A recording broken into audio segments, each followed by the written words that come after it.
인간의 역사를 보면 인간을 낙관적으로 보는 혹은 비관론으로 보는 이 낙관론과 비관론이 교차하는 것을 보게 됩니다. 예를 들어서 19세기에는 낙관론의 시대였습니다.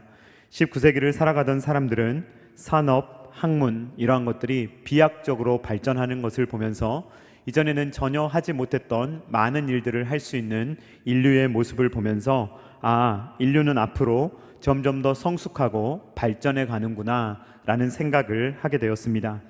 20세기 초의 인류는 더욱더 자신만만해졌고 급기야 인간은 신이 필요 없을 정도로 성숙해졌다라고 주장하는 사람들도 있을 정도였습니다. 그런데 20세기에 어떤 일이 일어나게 되었느냐? 20세기의 인류는 두 차례나 피비린내 나는 세계 전쟁을 경험하게 되었습니다. 그래서 나라가 나라끼리 힘을 모으고 최첨단 무기로 서로를 효율적으로 죽이는 그러한 일들을 서로 경험하면서 이러한 낙관론이 잘못되었다는 것을 깨닫게 되었습니다. 특별히 제2차 세계대전 때는 약 600만 명의 유대인들, 그들을 일방적으로 학살하는 홀로코스트 사건 등을 통하여서 인간은 얼마나 잔인하게, 얼마나 효과적으로 사람들을 죽이며 핍박할 수 있는가라는 것을 발견하기도 하였습니다. 그래서 인간이란 낙관적인 존재가 아니구나, 인간 스스로 아름다운 사회를 건설할 수 없구나 라는 것을 점점 더 인류는 깨닫게 되었습니다. 오늘날 21세기를 살아가면서 우리의 겉모습을 한번 보시기 바랍니다. 우리의 겉모습은 점점 더 발전하고 있는 것으로 보입니다. 과거에는 전혀 가능하지 않았던 많은 일들이 가능해지고 있습니다. 예를 들어서 이제는 운전을 하지 않아도 자동차가 혼자 운행을 해주기도 하며, 도대체 갈 수 없었던 우주의 어떤 미지의 영역에 인류가 도달하여서 그곳까지 갈 수 있는 능력을 갖추기도 합니다. 유발 하랄이라는 사람은 호모데우스라는 책을 통해서 인류를 말할 때 이제 인류가 신이라고 선언하기에 이르렀습니다. 그러나 여러분, 우리의 내면을 한번 살펴보시기 바랍니다. 21세기를 살아가고 있는 고도로 문명이 발달했다고 하는 우리들의 내면은 과연 어떻습니까? 우리의 내면은 점점 풍성하고 행복을 누리고 있습니까? 아니면 점차 고갈되고 허탈한 인생을 살아가고 있습니까? 인류를 살펴보면 인류의 마음은 예전에 비해서 점점 더 피폐해져 가고 있는 것이 아닌가라는 생각을 하게 됩니다.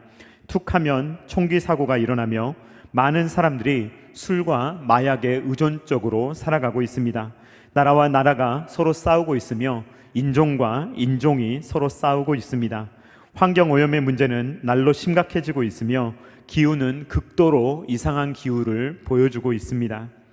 정신적으로, 정서적으로 혹은 신앙적으로 인류가 더욱더 발전하고 있다고 우리는 말할 수가 있겠습니까? 그렇다고 말할 수 있는 사람은 아마 거의 없을 것으로 보입니다. 21세기는 오히려 치료가 필요한 시대로 보입니다. 마음의 치료, 정서의 치료, 이러한 것들이 많이 필요한 것으로 보입니다.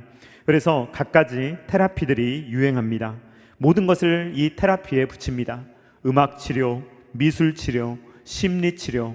이 현대인들의 삶은 도대체 치료가 없으면 살 수 없을 정도로 많이 황폐해져 가고 있는 것입니다. 인류는 온갖 수단과 방법을 동원해서 공허한 마음을 치료해 보려고, 그것을 잊어보려고 발버둥 치지만 사실 그 공허함을 감추기는 상당히 어렵습니다. 사람들은 이렇게 마음이 병들어 있지만 겉으로는 그것을 잘 표현하지 않습니다. 꽁꽁 감추어 둡니다. 제가 예전에 한번 소개해 드린 적이 있는데 카페인 우울증이라는 것이 있다고 합니다. 카카오 스토리, 페이스북, 그리고 인스타그램, 이런 것들 때문에 우울증에 걸린다고 합니다. 남의 인생을 보면은, SNS를 보고 있으면 다른 사람들의 삶은 그렇게 행복해 보일 수가 없습니다. 완벽해 보입니다. 아주 좋은 것만 가고 좋은 것만 먹으며 승승장구하는 것처럼 보입니다. 나만 빼고 남들은 다 잘 사는 것처럼 보입니다. 그런데 정작 깊숙이 들어가 보면 SNS 상에 나타나는 인생들은 편집된 인생이요, 진짜 인생이 아니라는 것을 우리는 깨닫게 됩니다. SNS에 올라온 인생은 어떤 인생입니까? 내 진짜 인생이 아니라 남들이 나를 봐주기 바라는 것만 우리가 선택적으로 취사해서 올리기 때문에 그런 현상이 일어나게 되는 것입니다. 우리가 영상에서도 보았지만 이런 현대인들의 삶은 가면 우울증이다라고 진단할 수가 있습니다. 겉으로는 상냥하게 웃고 있지만 속은 처절하게 울고 있는 이러한 상반된 모습들이 현대인들에게 많이 나타납니다.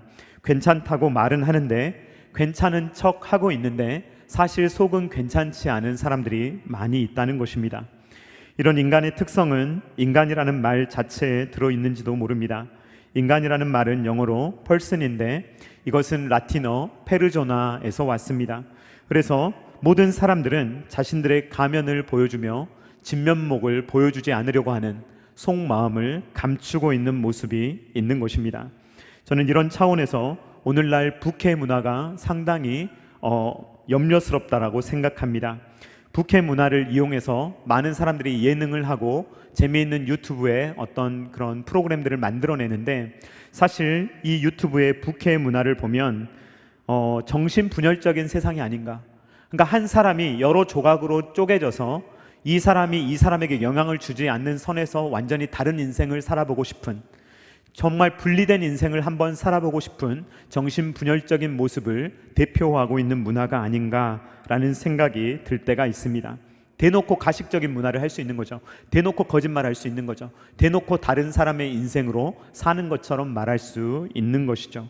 그러니까 오늘날 현대를 살아가는 이러한 일종의 가식적인 문화와 그리고 성경의 진솔한 문화, 이것은 서로 나뉘어진다고 볼 수가 있습니다. 이 세상의 문화는 자꾸만 쪼개고 나누는 문화라면 성경은 다 통합되어 있고 전인적으로 살아야 된다는 것을 말하고 있는 것입니다. 우리는 우리 자신에게 솔직해질 필요가 있습니다. 우리 자신을 들여다볼 때 진솔하게 들여다볼 필요가 있습니다. 우리가 만약에 몸이 아프다면 그 몸이 어디가 아픈지를 정확하게 진단해야 되듯이 영적으로 정신적으로 문제가 있다면 그것을 정확하게 진단하고 우리의 문제가 무엇인지를 밝혀야 할 필요가 있는 것입니다. 그러나 여러분, 이 솔직함에는 지혜가 필요합니다. 여러분들, 제가 솔직하자라고 말하지만 이것은 다른 사람들에게 나의 마음에 있는 모든 것을 솔직하게 내놓아야 된다라는 말은 아닙니다. 예를 들어서 여러분, 셀 모임을 합니다. 셀 모임을 할 때 내가 상대방에게 가지고 있는 이야기를 무조건 진솔하게 해야 된다, 그런 말을 하는 것이 아닙니다. 혹은 내 마음속에 어떤 감춰야 되는 부분이 있음에도 불구하고 내가 죄를 지었던 거나 그런 것들을 모두 진솔하게 끄집어내야 된다라는 말을 하는 것도 아닙니다. 만약에 그렇게 된다면, 자칫 잘못하면 셀 모임은 서로의 죄만을 나누는 혹은 서로를 정죄하는 감정의 그러한 기복들을 드러내는 모임이 될 뿐입니다. 심리학자들은 서로 마음을 터놓고 대화하라고 합니다. 감정이 생기면 그걸 그냥 방출하라고 합니다. 그것이 지혜로운 것이며 그것이 건강한 것이다 라고 이야기를 합니다. 그러나 사랑하는 성도님들, 사람 인생이란 그렇게 단순하지가 않은 것입니다. 우리가 서로의 이야기를 들었을 때 우리가 그것을 객관적으로 그냥 아무 마음 없이 받아줄 사람이 없기 때문입니다. 사람이 사람의 이야기를 듣고 해결해 줄 수 있습니까? 없습니까? 사람은 사람의 말을 듣고 해결해 줄 능력이 없다는 것을 우리는 기억해야 합니다. 오히려 여러분들이 마음을 솔직하게 터놓고 과거에 있었던 모든 일들을 이야기해 준다면 그분은 오히려 여러분들을 편견에 갇혀서 그 편견의 눈으로 바라볼 수밖에 없을지도 모릅니다. 그리고 그것을 가지고 여러분들을 정죄할지도 모릅니다. 서울에 있는 어떤 유명한 한 교회가 있습니다. 이 교회는 여자 목사님이 하시는데요, 자기가 지은 죄를 무조건 고백하게 합니다. 그래서 일주일 동안 지었던 죄가 있으면 무조건 죄에 대해서 셀은 아니겠지만 그 구역 모임 같은 것이죠. 거기에 가서 자기의 죄를 일주일 동안 지었던 죄를 모두 다 강제적으로 고백하도록 합니다. 그런데 그것은 사실 지혜로운 것이 아닙니다.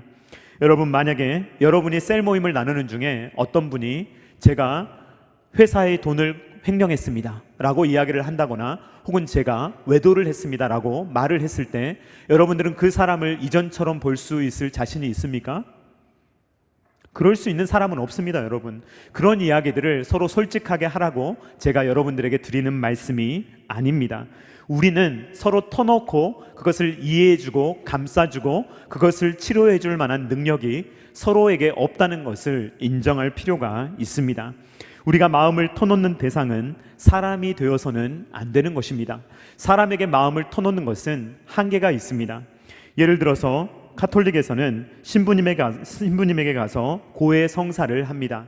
저는 이것이 종교적인 의미가 있다기보다는 심리학적인 어떤 효과가 있을 것이라고 생각합니다.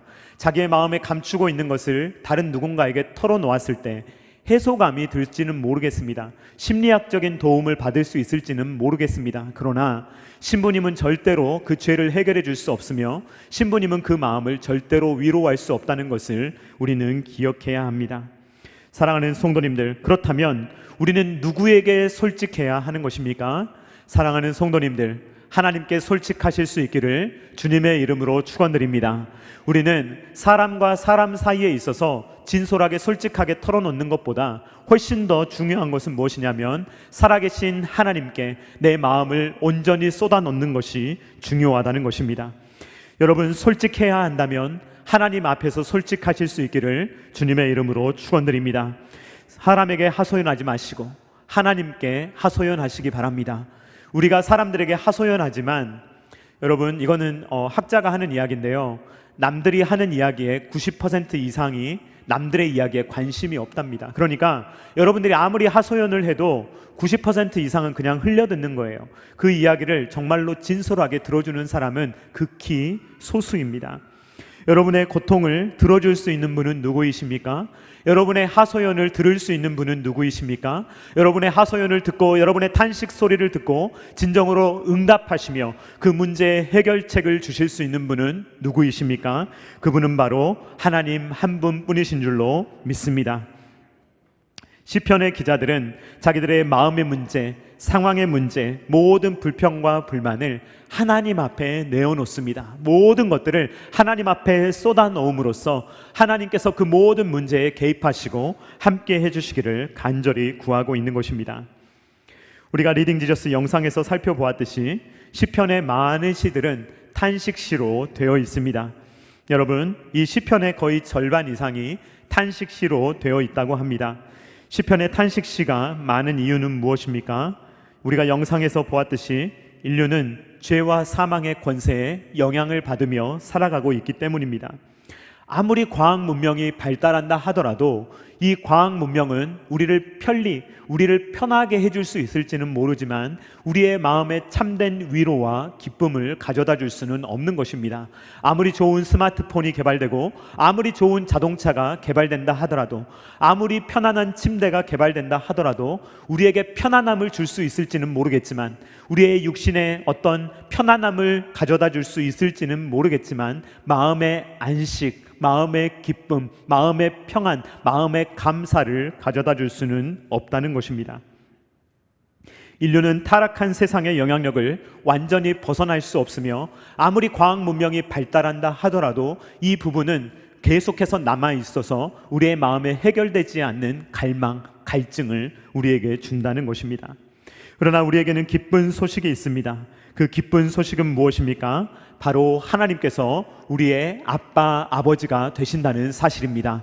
하나님께서 우리의 아빠, 아버지가 되신다는 사실이 우리에게는 기쁜 소식입니다. 그리고 예수님께서 우리의 신랑이시라는 사실입니다. 그리고 성령 하나님께서 우리 안에 거주하신다는 사실입니다. 그러므로 우리는 비록 이 땅에서 살고 있지만 하늘의 하나님을 향해서 탄식할 수 있는 그러한 우리가 특권을 가지고 있다는 것입니다.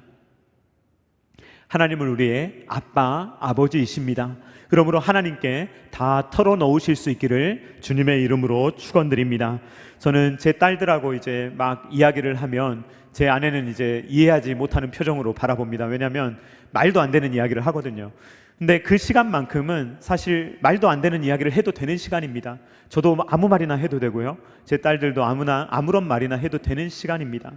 부모와 자녀의 관계는 그런 관계가 아닙니까? 꼭 논리적이어야 합니까?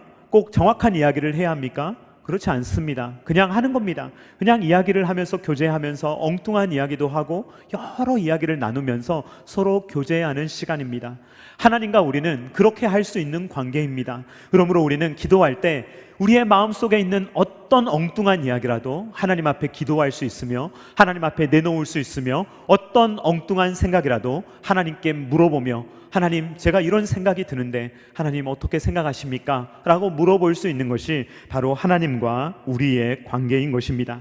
우리가 하나님께 기도한다면, 그리고 예수 그리스도의 이름으로 기도한다면, 그리고 성령 하나님의 그러한 힘으로, 성령 하나님의 충만함으로 기도한다면 우리가 간구하는 모든 것들, 우리가 탄식하는 모든 것들, 우리가 입 밖으로 내놓는 모든 것들은 찬양이요 기도가 되는 것입니다. 사랑하는 성도님들, 고통 중에 있으십니까? 혹여나 고통스러운 일이 있으십니까? 모든 고통의 문제를 하나님께 털어놓으실 수 있기를 주님의 이름으로 축원드립니다. 여러분의 건강의 문제, 마음의 문제, 직장의 문제, 사업의 문제, 그리고 미래 노후의 문제, 인생의 여러 가지 문제들을 하나님 앞에 털어놓으실 수 있기를 간절히 소망합니다. 사람에게는 도저히 털어놓을 수 없는 것이라도 하나님께는 마음껏 털어놓으시기 바랍니다. 여러분들이 기도하실 때 하나님께서는 반드시 여러분의 기도를 듣고 계시며 하나님께서는 여러분의 마음과 몸 그리고 모든 상황을 만져가실 줄로 믿습니다. 목회자로서 제가 가장 힘들 때 중에 하나는요, 이런 것입니다. 고통을 당하고 있는 성도님의 이야기를 알아요. 들었어요. 알고 있어요.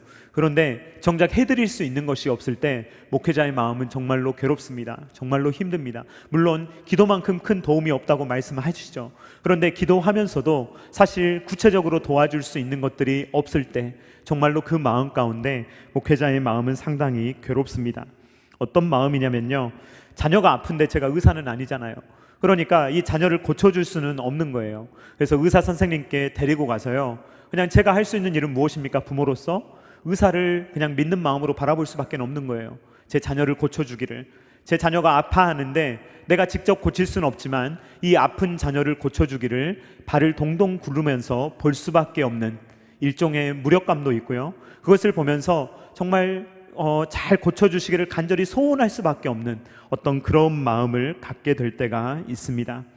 담임 목사로서 성도님들 한 분 한 분을 바라볼 때 저는 여러분들이 형통하실 수 있기를 간절히 소망합니다. 여러분들이 잘 되시기를 바랍니다. 여러분들이 가능하면 많은 고통을 겪지 않으시기를 간절히 소망합니다. 여러분들이 평탄한 삶을 살아가기를 간절히 바라고 또 바랍니다. 그런데 우리의 마음 가운데 원치 않는 일들이 일어날 때가 있습니다. 어려운 일들이 생길 때가 있습니다. 고통스러운 순간이 올 때가 있습니다. 그때마다 사실 제가 여러분들의 문제를 해결해 드릴 수가 없잖아요. 고쳐 드릴 수가 없잖아요. 그래서 의사에게 데려가는 심령으로 여러분들을 예수 그리스도께로 모셔가는 것입니다. 여러분들을 그리스도께로 모셔가서 예수님께서 여러분들을 만져주시기를, 고쳐주시기를 발을 동동 구르면서 보는 것입니다. 그래서 여러분들의 삶 가운데 예수님께서 개입하시고 함께 하시며 고쳐주시며 모든 상황을 역전시켜 주시고 여러분들이 고통 가운데서도 살아계신 하나님의 능력으로 다시금 일어날 수 있기를 담임 목사로서 간절히 기도하고 또 기도하는 것입니다. 긍정 전도사들은 이런 말을 하지 않습니다. 희망 전도사들은 이런 이야기를 하지 않습니다. 조엘 오스틴이라는 사람이, 유명한 사람 있잖아요. 그 사람은 뭐든지 잘 된다고 이야기하죠. 예수를 믿으면 무조건 건강해진다. 예수를 믿으면 못생긴 사람도 예뻐진다. 뚱뚱한 사람도 날씬해진다. 이게 이제 조엘 오스틴이 하는 이야기입니다. 그래서 설교할 때 다이어트 이야기도 하고요, 별의별 이야기를 다 합니다. 예수 믿으면 사업도 잘 되고 남들보다 땅이나 집도 싸게 산다고 이야기를 합니다. 여러분, 과연 그렇습니까? 그리스도인들의 인생이 과연 그렇게만 흘러갑니까? 교회에 오면은 고통이 하나도 없고 모든 일들이 잘 되기만 합니까? 여러분, 그렇지 않다는 것을 우리는 너무나도 잘 알고 있습니다. 지난 5월 19일 날 제가 가장 존경하는 목사님들 중에 한 분이신 팀 켈러 목사님이 소천하셨습니다. 팀 켈러 목사님은 2002년에 갑상선 암에 걸려서 투병하신 적이 있습니다. 아마 목회자로서 많은 암 환자를 보면서 이 죽음의 경계를 많이 보면서 사셨겠지만 본인이 직접 암을 앓으면서 이 목사님이 이제 많은 것들을 깨닫게 되는 것이죠. 본인이 아프기 때문에, 본인이 죽음을 경험하기 때문에 많은 것들을 이 목사님이 느끼면서 책들을 남겼습니다. 그런데 이 갑상선암에 걸린 이후에 약 20년 후 2020년에는 췌장암에 걸리셨고, 결국 췌장암에 걸리신 이후로 이제 얼마 전에 소천을 하시게 됐습니다. 이 팀 켈러 목사님은 지난 20여 년간 이 암과의 싸움, 그리고 질병과의 고통 속에서 투병하시면서 주옥 같은 책들을 쓰셨는데, 그 책의 내용들이 기도, 부활, 그리고 고통의 문제, 이런 문제들에 대해서 깊이 본인이 경험할 뿐만 아니라 하나님의 말씀에서 또 수많은 성도님들의 삶 가운데서 이 고통의 문제, 그리고 기도란 무엇인지, 예수님의 부활의 능력이란 무엇인지, 복음이라는 것은 무엇인지, 도대체 그리스도인들은 고통을 어떻게 받아들여야 되는지 여러 가지 글들을 남기셨습니다. 그 중에서 팀 켈러의 기도라는 책에 팀 켈러 목사님이 이런 표현을 사용하는데요, 한번 같이 읽어보도록 하겠습니다. 시작. 인생 후반부에 들어서야 기도가 무엇인지 제대로 알았다. 기도 말고는 달리 도리가 없었다. 저는 이 짧은 문구가 정말 마음속에 많이 와닿았습니다. 기도 말고는 달리 도리가 없었다. 인생의 후반부에 들어서며 몸은 점점 연약해지지 않습니까, 여러분? 나이가 들면 들수록 우리의 몸이 더 건강해지진 않지 않습니까? 오히려 지금의 건강을 유지하는 것이 숙제죠. 지금의 건강만이라도 유지했으면 좋겠는데, 이 세월이 가면 갈수록 우리의 몸은 점점 더 연약해질 수밖에 없지 않습니까? 그러면서 갖가지 질병에 공격당하는 팀 켈러 목사님, 그러면서 이 병마와 싸우면서 인간이 할 수 있는 유일한 일은 무엇인가 라는 것을 관찰할 때 정말 그때 기도가 새롭게 다가온 거예요. 젊었을 때도 기도했지만, 힘이 있을 때도 기도했지만, 정말 힘이 없어지고 육체의 연약함을 경험했던 그 순간에 하나님 앞에서 납작 엎드려서 기도할 수밖에 없는 자기의 모습을 팀 켈러 목사님은 발견했던 것입니다. 동서남북 사방이 막혀 있고 하늘만 뚫려 있을 때 무엇을 할 수 있겠습니까? 동서남북 사방으로는 갈 수가 없고 하늘을 바라보며 하나님 앞에서, 하늘의 하나님 앞에서 간구하는 것 말고는 방법을 찾을 수 없는 그러한 절규, 그러한 기도, 그러한 탄식, 그러한 것을 시편 기자들이 시편에 기록하고 있는 것입니다. 시편 13편은 다윗의 시입니다. 다윗에게는 고통이 있었고, 그 고통으로 인해서 다윗은 하나님께 부르짖지 않고는 견딜 수 없는 마음이 그 마음 가운데 있었던 것입니다. 다윗은 특별히 이렇게 부르짖습니다. 어느 때까지니까. 이것을 이 시편 13편에 4번이나 반복하고 있습니다. 시편 13편 1절로 2절 말씀 우리 한번 같이 읽어보도록 하겠습니다. 시작. 여호와여, 어느 때까지니까 나를 영원히 잊으시나이까? 주의 얼굴을 나에게서 어느 때까지 숨기시겠나이까? 나의 영혼이 번민하고 종일토록 마음에 근심하기를 어느 때까지 하오며, 내 원수가 나를 치며 자랑하기를 어느 때까지 하리이까? 시편 기자가 괴로운 거예요. 주님, 도대체 언제까지입니까? 언제까지입니까? 주님, 이것은 언제 끝나는 것입니까? 도대체 이 고통의 끝은 언제입니까? 이것을 이야기하고 있는 것입니다. 다윗은 지금 하나님께 칭얼대고 있습니다. 칭얼대고 있는 것입니다. 하나님, 저를 잊으신 건가요? 하나님, 지금 숨어 계시는 건가요? 도대체 언제까지 번민하고 근심해야 합니까? 저 원수들이 저렇게 큰 소리 치도록 주님 내버려 두실 생각이십니까? 다윗은 하나님 앞에서 자신의 감정을 숨기지 않습니다.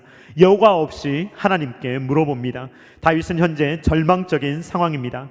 이런 절망적인 상황에서 절규하고 있는 다윗의 모습, 언제까지입니까? 라고 하나님 앞에서 계속해서 외치고 있는 다윗의 모습을 우리는 발견하게 됩니다. 다윗은 하나님 앞에서 절규하다가 이제 자기를 제발 도와달라고, 하나님 이제 나를 도와주십시오 라고 외치기 시작합니다. 그러면서 원수는 이기지 못하게 하시고 끝내 승리하도록 함께 해달라고 기도합니다. 시편 13편 3절로 4절 말씀 우리 한번 같이 읽어보도록 하겠습니다. 시작. 여호와 내 하나님이여, 나를 생각하사 응답하시고 나의 눈을 밝히소서. 두렵건대 내가 사망의 잠을 잘까 하오며, 두렵건대 나의 원수가 이르기를 내가 그를 이겼다 할까 하오며, 내가 흔들릴 때 나의 대적들이 기뻐할까 하나이다. 아멘. 하나님, 나를 생각해 주십시오. 그리고 이제는 응답하여 주시옵소서라고 이 다윗은 기도하고 있습니다. 그러면서 다윗은 두렵습니다. 두렵습니다. 두렵습니다 라고 말을 하고 있습니다. 우리는 어떤 문화에 살고 있습니까? 두렵다는 말을 하면 남자답지 못하다라고 생각할 수 있습니다. 한국 남자들은 잘 울지도 않고 잘 두렵다는 말도 하지 못합니다. 두렵다는 감정을 표출하면 왠지 안 될 것 같습니다. 주변 사람들이 비웃을 수도 있습니다. 그런데 여러분 생각해 보십시오. 다윗은 용사 중에 용사입니다. 골리앗을 죽였던 사람입니다.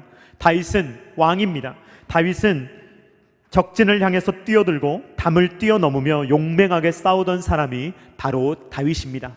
그러나 다윗은 하나님 앞에서 고개를 뻣뻣하게 들지 않습니다. 하나님 앞에서 잘난 척 하지 않습니다. 하나님 앞에서 강한 척 하지 않습니다.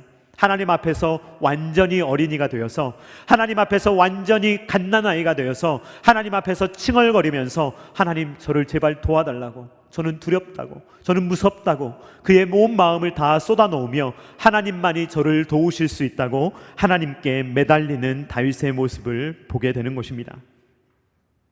이렇게 두려움을 고백하고 도움을 구하던 다윗은 이제 찬송으로 나아갑니다. 탄식하던 그가 이제는 찬송을 하며 나아갑니다. 시편 13편 5절과 6절 말씀입니다. 같이 읽겠습니다. 시작. 나는 오직 주의 사랑을 의지하여 싸우니 나의 마음은 주의 구원을 기뻐하리이다. 내가 여호와를 찬송하리니 이는 주께서 내게 은덕을 베푸심이로다. 아멘. 시편 13편을 보면요, 어떤 배경에서 어떻게 썼는지를 알 수가 없습니다. 그러니까 이 말은 무슨 말이냐면요, 다윗은 지금 탄식을 하다가 찬양을 하고 있거든요. 그런데 이게 다윗이 지금 문제가 해결돼서 하나님을 찬양하는 것인지, 이 문제가 해결되지 않았음에도 불구하고 어떤 상황도 변하지 않았는데 하나님을 찬양하고 있는 것인지 알 길이 없다는 말입니다. 그런데 여러분, 우리가 확실히 알 수 있는 것은 무엇이냐면, 이 시편 13편에 나오는 다윗의 모습을 보면 분명히 탄식하던 사람이 하나님을 찬양하는 사람으로 바뀌었다는 것은 확실히 알 수가 있는 것입니다. 다윗은 두려워하고 있었고 탄식하고 있었는데 그 탄식의 마음이 이제 기쁨으로 바뀌고, 이제는 그 두려워하는 마음이 하나님으로 말미암아 담대해지며 찬양하는 마음으로 바뀌었다는 것입니다. 다윗은 오직 탄식함으로 이 탄식시를 마치는 것이 아니라 찬양함으로 이 모든 것을 마쳤다는 것을 우리는 바라보게 됩니다. 사랑하는 성도님들, 이 세상은요, 탄식할 일이 많지 않습니까? 뉴스를 한번 보십시오. 무서워서 뉴스 보기가 어렵습니다. 보면은 툭하면 사건 사고가 나오고요, 툭하면 재앙이 나오고요, 툭하면 여러 가지 안 좋은 뉴스들이 매일매일 쏟아집니다. 요즘은 정말 유튜브가 있기 때문에 정말 많은 소식까지, 또 가짜뉴스까지 합해서 너무 많은 소식들이 우리의 삶 가운데 다가오는데 별로 좋은 소식이 많지가 않습니다. 그러나 여러분, 이러한 상황 가운데서도 탄식하던 자들이 찬양할 수 있는 이유는 무엇입니까? 그 이유는 변하는 상황에 달려있는 것이 아니라 변치 않는 우리 하나님께 있는 줄로 믿습니다. 사랑하는 성도님들, 우리는 어떠한 상황에서도 우리가 비록 탄식할지라도 하나님을 찬양하며 살아갈 수 있는 저와 사랑하는 성도님들 다 될 수 있기를 간절히 소망합니다. 이것이 바로 신앙의 힘입니다. 신앙의 힘입니다. 여러분, 만약에 세상 사람들과 똑같이 탄식만 하며 살아간다면 저와 여러분이 세상 사람들과 다른 점이 도대체 무엇이 있겠습니까? 똑같이 슬퍼하고 똑같이 힘들어하고 똑같이 절망하고 똑같이 절규하며 우리의 인생이 끝나버린다면 도대체 신앙인으로서 우리가 무엇이 다른 점이 있겠습니까? 우리의 다른 점은 바로 여기에 있습니다. 같이 탄식할 때 탄식하더라도 우리의 탄식은 반드시 찬양으로 바뀌게 되는 것입니다. 우리의 절망은 반드시 소망으로 바뀌게 되는 것입니다. 왜냐하면 우리에게는 믿는 구석이 있기 때문입니다. 하나님은 우리의 기도를 들으시는 분입니다. 하나님은 우리의 기도를 들으시고 응답하시는 분입니다. 물론 기도를 들으실 때 하나님은 예스라고 하실 때도 있고 노라고 하실 때도 있으며 기다리라고 하실 때도 있습니다. 그러나 모든 것들은 다 기도의 응답입니다.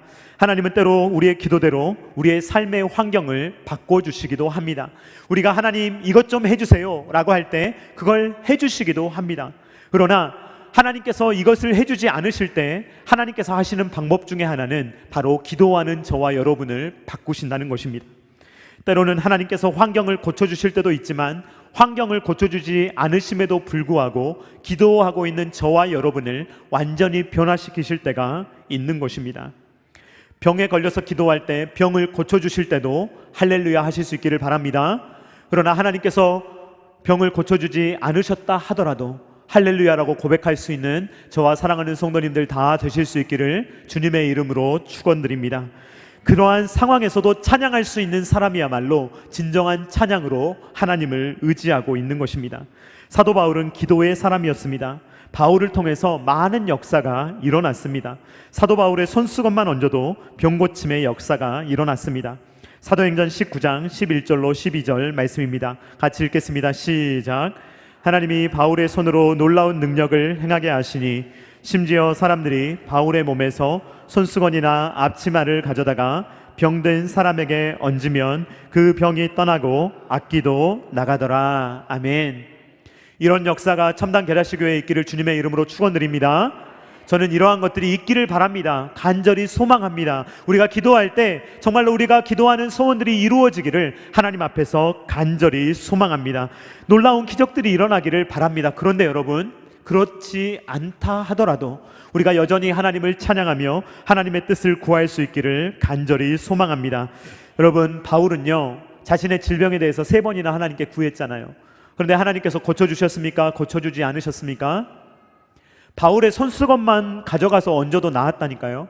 그런데 정작 사도 바울의 몸은 하나님께서 고쳐주지 않으셨습니다. 우리는 여기까지 인정할 수 있는 믿음으로 가야 합니다. 하나님께서 사도 바울을 고쳐주시지 않은 데에는 명백한 이유가 있었습니다. 고린도후서 12장 7절로 9절 말씀 우리 한번 같이 읽어보도록 하겠습니다. 시작. 여러 계시를 받은 것이 지극히 크므로 너무 자만하지 않게 하시려고 내 육체의 가시 곧 사탄의 사자를 주셨으니 이는 나를 쳐서 너무 자만하지 않게 하려 하심이라. 이것이 내게서 떠나가게 하기 위하여 내가 3번 주께 간구하였더니 나에게 이르시기를 내 은혜가 내게 족하도다. 이는 내 능력이 약한 데서 온전하여 짐이라 하신지라. 그러므로 도리어 크게 기뻐함으로 나의 여러 약한 것들에 대하여 자랑하리니 이는 그리스도의 능력이 내게 머물게 하려 함이라. 아멘. 하나님께서 사도 바울을 교만하지 않게 하시려고, 사도 바울을 겸손하게 하시려고, 그리고 하나님만을 의지하며 자기는 할 수 없음을 하나님의 능력이 나타나는 도구로 사도 바울이 계속해서 쓰임받을 수 있도록 사도 바울의 병을 하나님께서 고쳐주지 않으셨다는 것입니다. 이것이 하나님의 뜻이었기 때문에 사도 바울은 이것을 아멘으로 받았다는 것입니다. 환경은 전혀 바뀌지 않았습니다. 그러나 바울은 오히려 하나님을 더 찬양할 수가 있었습니다. 오히려 사도 바울은 연약한 자신의 육체를 통해서 하나님의 능력을 더욱더 크게 체험했던 것입니다. 사도 바울은 여전히 환경을 바꿔주지 않으셨지만, 자기의 병을 고쳐주지 않으셨지만 하나님을 선한 목자라고 고백할 수가 있었던 것입니다. 사랑하는 성도님들, 이 세상에는요 탄식이 그치지 않을 것입니다. 예수님 다시 오시기 전까지는 절대로 탄식이 그치지 않을 것입니다. 우리는 앞으로 개인적인 아픔을 당할지도 모릅니다. 그것은 저의 이야기일 수도 있고 우리 누군가의 이야기일 수가 있습니다. 또 우리 공동체적인 아픔을 겪을지도 모릅니다. 그것이 이 땅을 살아가는 우리의 인생입니다. 우리는 때때로 고통을 감내해야 될지도 모릅니다. C.S. 루이스라는 사람이 있습니다. 그 사람은 개인적으로 고통이 너무나도 많았던 사람입니다. 그래서 하나님을 믿을 수 없는 사람이었습니다. 이렇게 내가 고통스러운데 어떻게 신이 있다고 말할 수가 있는가 라고 생각했던 사람이 바로 C.S. 루이스입니다.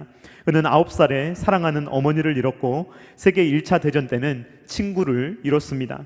어머니, 아버지, 그리고 아내가 모두 암으로 세상을 떠났습니다.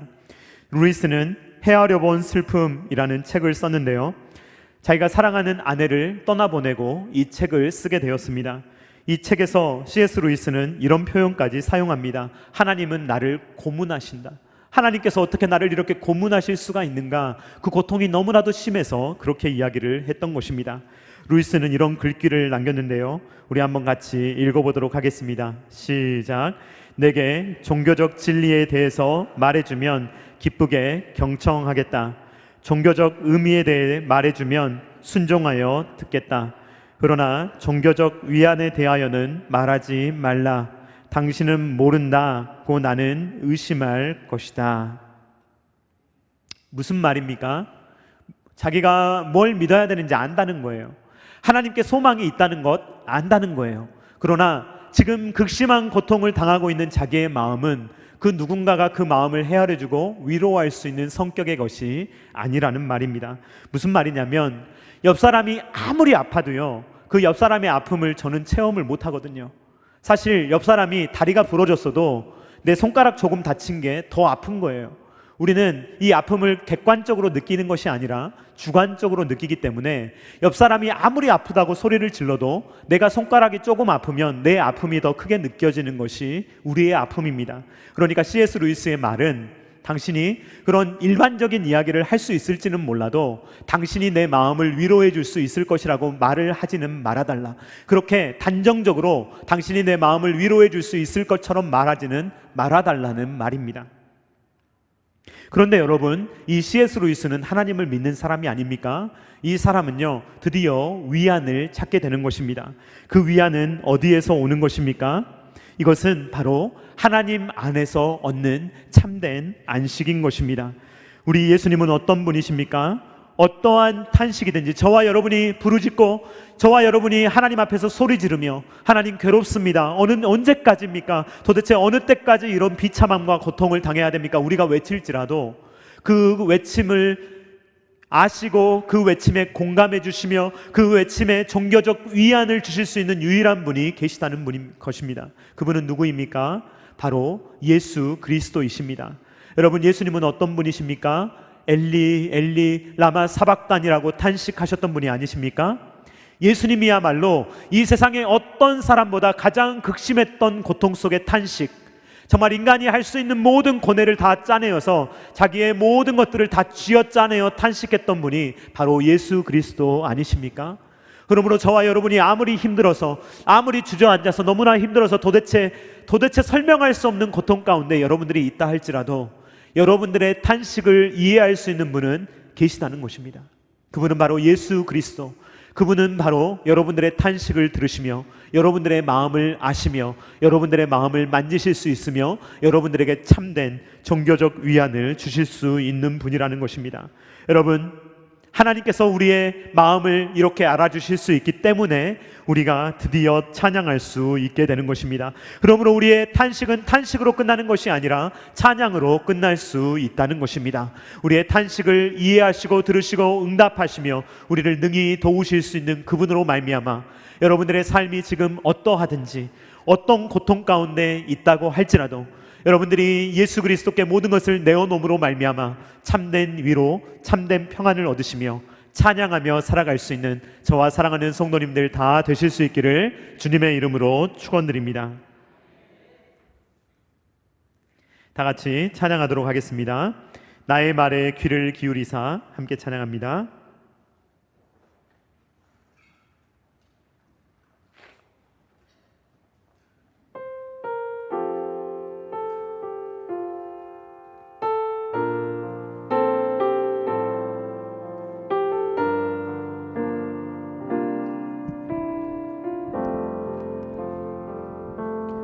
나의 말에 귀를 기울이사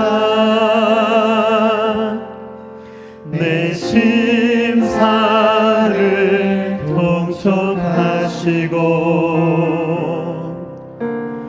부르짖는 소리 들으소서. 나의 왕 나의 하나님, 내가 주께 기도하니 주께서 내 소리 들으시리. 오 주여, 아침에 내가 기도하고 주께 바라리.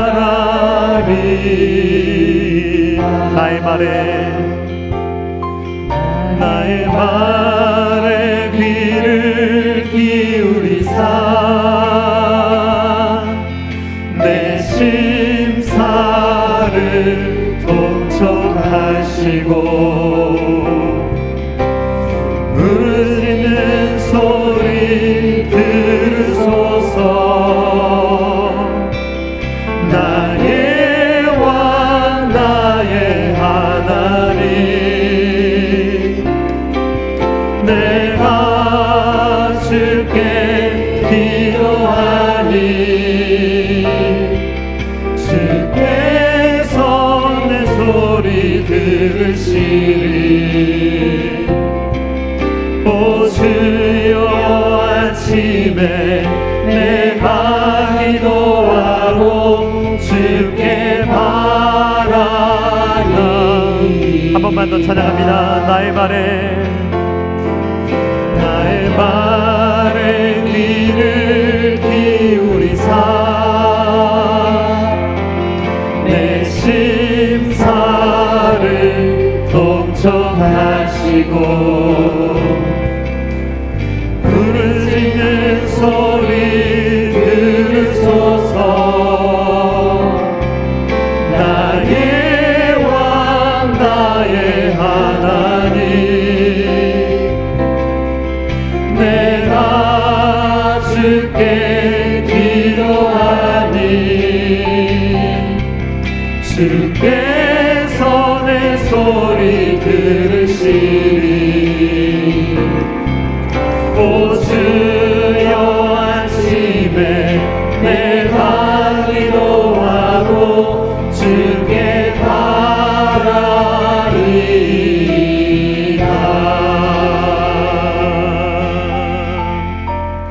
이 시간에 우리 조용히 잠깐 기도하기를 원합니다. 여러분, 하나님께 얼마나 이야기하고 계십니까? 하나님과 얼마나 친밀하게 지내고 계십니까? 하나님께 얼마나 그 마음을 쏟아내고 계십니까? 하나님의 음성에 얼마나 귀를 기울이고 계십니까? 너무 바빠서 잠깐 앉아있고 우리의 간구만 올리고 기도의 자리를 떠나지는 않습니까? 이 시간에 우리가 기도할 때 주님, 우리가 사람들에게 위로를 찾으며 사람들에게 하소연하고 탄식하는 것이 아니라 하나님 앞에서 탄식하며 하소연하며 칭얼거리며 하나님으로부터 응답받으며 하나님을 찬양하며 살아갈 수 있는 우리의 인생이 될 수 있도록 주님 도와달라고, 우리를 만나달라고, 매일 응답해 주시라고, 매 순간마다 만나 주시라고 잠깐 조용히 묵상하며 기도하겠습니다.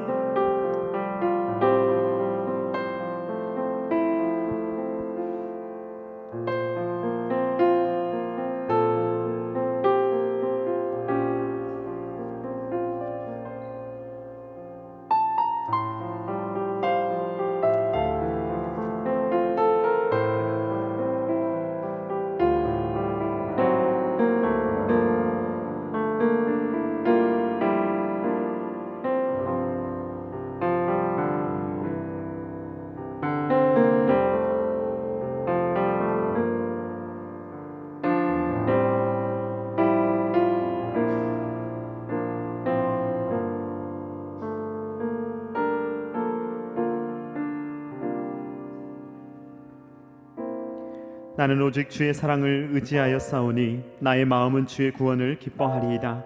내가 여호와를 찬송하리니 이는 주께서 내게 은덕을 베푸심이로다. 사랑이 많으신 하나님 아버지, 감사를 드립니다. 이 세상을 살아갈 때 주님, 우리가 탄식할 때가 너무나도 많습니다. 주님, 우리가 고통스러울 때가 많습니다. 주님, 어느 때까지입니까? 라고 절규할 때가 많습니다. 왜 내 인생은 이렇지? 라는 생각이 들 때가 많습니다. 주님, 우리의 마음이 무너질 때가 많습니다. 넘어질 때가 많습니다. 괜찮은 척 하지만, 꿋꿋한 척 하지만 우리의 마음이 무너져 내릴 때가 많습니다. 때로는 녹아버립니다. 주님, 우리의 연약함을 주님께서 아시오니 아버지 하나님 앞에서 탄식하며 나아가는 우리의 마음을 주님께서 붙드시며 담대하게 하시고, 주님께서 주시는 새로운 힘과 능력을 얻어 주님, 우리가 주님을 늘 찬양하며 우리의 탄식을 찬양으로 바꾸시는 그 하나님을 경험하며 살아갈 수 있도록 아버지 하나님 역사하여 주시옵소서. 그리하여서 모든 상황과 환경 속에서도 여전히 우리를 붙드시며 함께 하시며 동행하시며 역사하시는 주님으로 말미암아 능히 승리하며 살아갈 수 있는 모든 하나님의 자녀들 될 수 있도록 아버지 하나님 함께하여 주시옵소서. 이제는 우리 구주 예수 그리스도의 십자가의 무한하신 은혜와 독생자 아들을 아낌없이 내어주신 성부 하나님의 사랑하심과 성령 하나님의 감동, 감화, 역사, 교통하심이 탄식 많은 세상에 살면서도 하나님만을 의지함으로 하늘 소망을 가지고 이 땅 가운데 찬양하며 살아가기를 원하는 사랑하는 모든 주의 자녀들의 머리 위에와 각 가정과 주님께서 피로 값주고 사신 첨단 계라시 교회 위에와 조국과 세계 열방 가운데 영원토록 함께 있기를 간절히 축원하옵나이다. 아멘.